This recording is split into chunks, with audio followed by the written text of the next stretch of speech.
Trump బయటకు వచ్చి చేతులు ఒప్పటం, లేదా పుతిన్ బయటకు చేతులు ఒప్పటం లాగా రామ్మోహన్ నాయుడు గారు చేతులు ఊపేశాడు. సరే, మంత్రిగా ఉన్నాడు, ఆ ప్రాంతానికి దగ్గరలో పార్లమెంట్ సభ్యుడిగా ఉన్నాడు, సరే చేతులు ఊపాడు, ఏదో ఊపాడు, ఆ శాఖ మంత్రిగా ఉన్నాడు కాబట్టి తప్పేం లేదు. దాని గురించి అభ్యంతరాలు కూడా లేవు పేరు నానికి కానీ వైఎస్ఆర్ కాంగ్రెస్ పార్టీకి కానీ. అవసరమైతే ఆనందపడతాం, అరే మన ఎంపీ మన రాష్ట్రానికి సంబంధించిన ఎంపీ ట్రంప్ లెవెల్లో పుతిన్ లెవెల్లో విమానంలో దిగాడు రా అని చెప్పని ఆనందపడేవాళ్ళమే తప్పితే ఎవరు ఈర్ష్యపడేవాళ్ళు ఎవరూ లేవు. కాకపోతే ఆయన దిగి కింద ప్రెస్ మీట్ పెట్టాడు. ఆ ప్రెస్ మీట్లో ఆయన మాట్లాడినటువంటి మాటల మీదే అభ్యంతరకరం. ఇక్కడ ఎందుకు అభ్యంతరకరం అంటే, ఆయన నారా చంద్రబాబు నాయుడు గారు కలిసి అది నిర్మించేశారంట, ఈయన విమానం వేసుకొచ్చి దిగేశాడంట, హైదరాబాద్లో కూడా చంద్రబాబు కట్టేశాడంట, భోగాపురం కూడా చంద్రబాబు ఈయన కలిసి కట్టేశాడంట. ఇది తప్పు కదా అంటున్నాను. చిన్న వయసులో అదృష్టవశాత్తు మంత్రి అయ్యావు, నీ అమోఘమైనటువంటి తెలివితేటలతో, అపారమైనటువంటి మేధస్సుతో, నీ సమర్థతో భారతదేశం మొత్తాన్ని కూడా అల్లకల్లోలం చేసి ప్రపంచం ముందు సిగ్గుపడేలాగా చేశావనేది ప్రపంచం ఎప్పటికీ మర్చిపోదు. ఇండిగో వ్యవహారంలో భారతదేశం మొత్తం సిగ్గుతో తలంచుకునేటువంటి పరిస్థితిలో మీరు అత్యంత సమర్థనీయవంతంగా మీ శాఖను నిర్వర్తించారు కాబట్టి మీ గురించి అందరం భారతీయులందరం కూడా గర్వపడుతుంటాం. ఇంత గొప్పడు మనకి ఎక్కడ దొరుకుతాడు? దేశం తలకాయ ఉంచుకునేలాగా ఇంత అద్భుతంగా ఎవడు చేయగలడో భారతదేశం మొత్తాన్ని. ఇది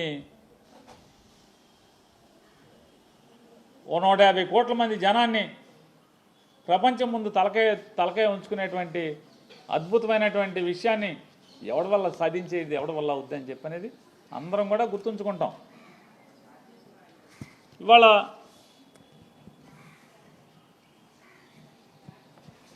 నారా చంద్రబాబు నాయుడు గారు ఎలా ఈ ఎయిర్పోర్ట్కి నారా చంద్రబాబు నాయుడు గారికి ఏంటి సంబంధం? నారా చంద్రబాబు నాయుడు గారు ఎన్నికలకి వెళ్ళిపోతూ దిగిపోయే ముందు మార్చిలో ఎలక్షన్లో ఫిబ్రవరి 14వ తారీఖున 2019 ఫిబ్రవరి 14వ తారీఖున భోగాపురం ఎయిర్పోర్ట్ కంటే ఒక దిమ్మ కట్టాడంట. అసలు ఎంత మొదలెట్టాడు నారా చంద్రబాబు నాయుడు గారు? ముందు 5,000 ఎకరాలతో 5,500 ఎకరాలతో ఎయిర్పోర్ట్ అన్నాడు. 5,500 ఎకరాలు అన్నాక మళ్ళీ ఒక నెల, 2 నెలలు, 3 నెలలు గడిచినాయి. అబ్బెబ్బే తూచి 5,500 అసలు బాగోదు, అది ప్రపంచంలో అతిపెద్ద విమానాశ్రయాన్ని కట్టాలి, 15,000 ఎకరాలతో భోగాపురం ఎయిర్పోర్ట్ నిర్మాణం చెప్పి మొదలుపెట్టారు. 5,500 ఎకరాలు అన్నాడు, 15,000 ఎకరాలు అన్నాడు. ఒక్క ఎకరా కూడా ల్యాండ్ పూలింగ్ అవ్వకుండా, ల్యాండ్ సెటిల్మెంట్ అవ్వకుండా, భూసేకరణ అవ్వకుండా, భూమి చేతికి రాకుండా రాయేసేదాన్ని ఏమంటారు అంటే, ఎట్టాగో పోతున్నామని తెలుసు, ఎట్టాగో ఇంటికి పోతున్నాం కాబట్టి ఒక రాయేసి ఉంటే ఎప్పటికైనా నేనే వేసాను అని చెప్పి చెప్పటానికి, ఏది హైదరాబాద్ నేనే నిర్మించానలాగా నేనే వేసాను, నేనే కట్టానని చెప్పి చెప్పటానికి తప్పితే ఎందుకు పనికి వస్తుంది అంటున్నా. ఇదొక్కటే కాదు, మీరు బందర్ పోర్టుకు కూడా 33,000 ఎకరాలు భూసేకరణ నోటిఫికేషన్ ఇచ్చి 2019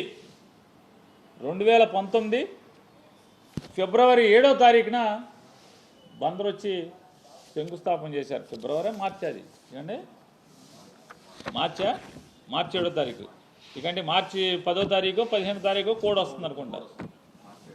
మార్చి 7వ తారీఖు బందర్ పోర్టు శంకుస్థాపన చేశారు. అంటే రేపు బందర్ పోర్టు వచ్చేడు పూర్తి అయిపోతుంది కాబట్టి అది కూడా మీరు కట్టినట్టేనా? సిగ్గుపడే పరిస్థితి ఉండదు. ఓర్వకల్లో ఒక ఐరన్ ఓర్ ఫ్యాక్టరీకి కూడా శంకుస్థాపన చేశారు. ఇట్లాగే ఎలక్షన్ల ముందు 2019 ఎలక్షన్ ఫిబ్రవరి మాసంలో కర్నూలులో ఓర్వకల్లో 3,500 కోట్లు 4,500 కోట్లు పెట్టి ఉక్కు కర్మాగారం నిర్మాణానికని శంకుస్థాపన చేశారు. అయిందా? భోగాపురం ఎయిర్పోర్టు జగన్మోహన్ రెడ్డి గారు రాకపోతే ఇవాళకి ఏమైనా మొదలయ్యేదని అడుగుతున్నాను.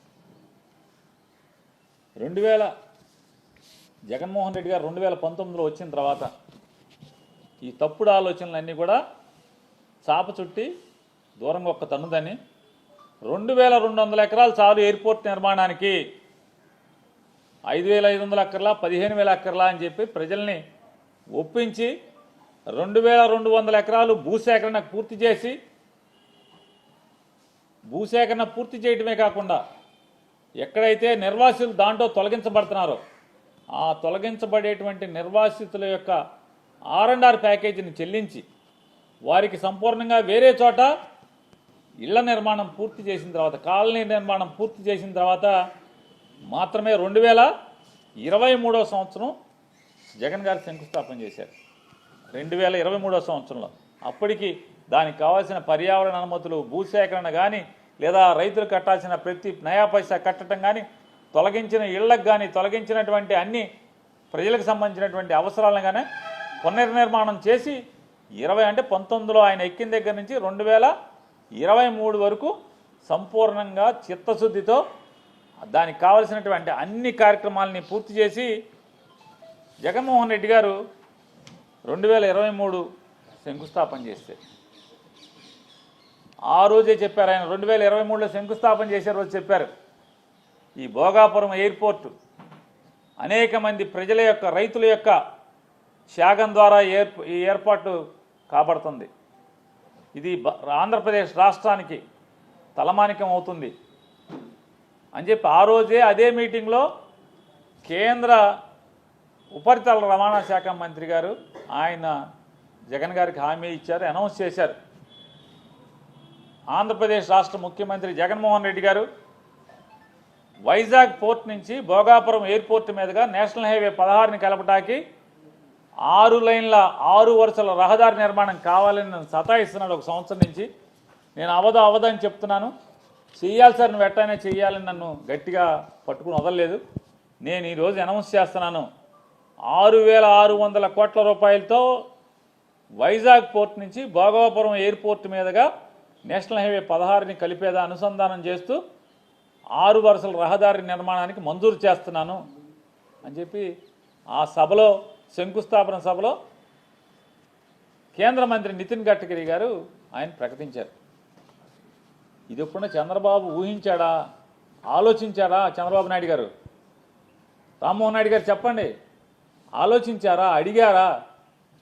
ఊరికే 15,000తో అంటే 15,000 మీరు ప్రకటనిస్తే సరిపోద్దా, రాయేస్తే సరిపోద్దా శంకుస్థాపనకి? ఇవాళ అంటే మీరు చెప్పేదేంటి? మీరు ఎప్పుడు గెలిచారు? 2024 జూలైలో ప్రమాణ స్వీకారం చేశారు. జూన్ ఆఖరిలోనే ప్రమాణ స్వీకారం చేసినట్టున్నారు. అంటే 2024 జూన్ ఆఖరి అయిపోతే అంటే అదొక 6 మాసాలు, ఇది ఒక 12 మాసాలు. అంటే 18 నెలల్లో మీరు భూసేకరణ చేసేసి ఎయిర్పోర్ట్ కట్టేసేసి మొత్తం పూర్తి చేసేసారా? R&R ప్యాకేజీ నిర్మాణం చేసి 18 మాసాల్లో. అరే ప్రజలు అన్నీ ఆలోచిస్తారే, 18 మాసాల్లో మనం పూర్తి కట్టడం సాధ్యం అవుద్దా ఎయిర్పోర్ట్ అనేది? అది అంతర్జాతీయ స్థాయిలో ఎయిర్పోర్ట్ నిర్మాణం చేయటం అనేది అవుతుందా అంటే ఆ స్పృహ కూడా లేకుండా ఎంతసేపు ఎవడు చేసిన పనైనా మన ఖాతాలో వేసుకోవాలి. మేమే చేశాం అని చెప్పని డబ్బాలు కొట్టుకుని ఎవడో కష్టార్జితాన్ని కూడా మీ జేబులో వేసుకోవాలనేటువంటి తప్పుడు ఆలోచన మీ గురువు నేర్పిన, చంద్రబాబు నేర్పినటువంటి తప్పుడు సాంప్రదాయాన్ని తూచా తప్పకుండా అమలు చేస్తున్నటువంటి మన ఇండిగో రామ్మోహన్ నాయుడు గారు తంతు మనం చూస్తున్నాం. ఎలా అవుతుంది చెప్పండి? భోగాపురం ఎయిర్పోర్టు 18 మాసాల్లో భూసేకరణ పూర్తి చేసి నిర్మాణం పూర్తి చేయటం. ఇవాళ మొన్నటిదాకా ఏం చెప్పారు? జగన్మోహన్ రెడ్డి గారు మళ్ళీ వస్తాడని అడుగుతున్నారు. జగన్ వచ్చి మేము తీసుకొచ్చిన వ్యాపార సంస్థలన్నీ కూడా పారిపోయేట్టు చేశాడని చెప్తున్నారు. మరి భోగాపురం ఎయిర్పోర్ట్ పారిపోలేదా? భోగాపురం ఎయిర్పోర్ట్ కట్టేవాళ్ళు పారిపోలేదా అని అడుగుతున్నాను. చంద్రబాబు నాయుడు గారు మీరే చెప్పారు కదా, మీ తండ్రి కొడుకులు ఇద్దరు మొత్తం అందరూ పారిశ్రామికవేత్తలు అందరూ పారిపోయారు అన్నారు కదా. పారిపోతే భోగాపురం ఎయిర్పోర్టు ఎలా పూర్తయింది? మీరు ఎక్కిన 18 మాసాలకే మీరు వచ్చి వాళ్ళ ఫోటోలు దిగటానికి, అదే ట్రయల్ రన్లో విమానాలు దిగటానికి, చేతులోపటానికి మీకు అవకాశం ఎట్లా వచ్చింది? జగన్ కష్టంతో, జగన్ ఆలోచనతో, జగన్ పడ్డ శ్రమతో కదా వచ్చింది.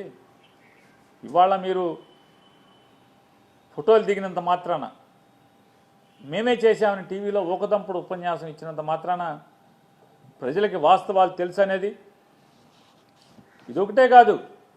ఆ రోజు ఏం చెప్పారు? మీరు ఎక్కిన కొన్నాళ్ళు 1 సంవత్సరం పాటు జగన్ వస్తాడని మమ్మల్ని అడుగుతున్నారు. ఏ దేశం వెళ్ళినా, ఈ ప్రపంచంలో ఎక్కడికి వెళ్ళినా జగన్ మళ్ళీ గెలుస్తాడా అని అడుగుతున్నారు అన్నారు. సంవత్సరం పూర్తి చేస్తున్న సందర్భంగా ఏం మాట్లాడారు? జగన్ అనే ఒక భూతాన్ని మేము పాతేశామని చెప్పి మాట్లాడారు నారా చంద్రబాబు నాయుడు గారు. మీరు సంవత్సర పరిపాలన పూర్తి చేసుకున్న సందర్భంగా జగన్మోహన్ రెడ్డి అనే భూతాన్ని మేము పాతేశాం, అందుకనే పారిశ్రామికవేత్తలు పరిగెత్తుకొస్తున్నారు. వైజాగ్లో మాకు 20 లక్షలు పెట్టుబడులు పెడతాం, కోట్లు పెట్టుబడి పెడతామని చెప్పని పరిగెత్తుకొచ్చారు. మేము జగన్ నామరూపాలు లేకుండా చేశాం. ఇక జగన్ మళ్ళీ ఎప్పటికీ భూమి ఉన్నంత వరకు జగన్ మళ్ళీ గెలవడని చెప్పని సొరకాయ కోతలు కోశారు కదా. Please subscribe dot news.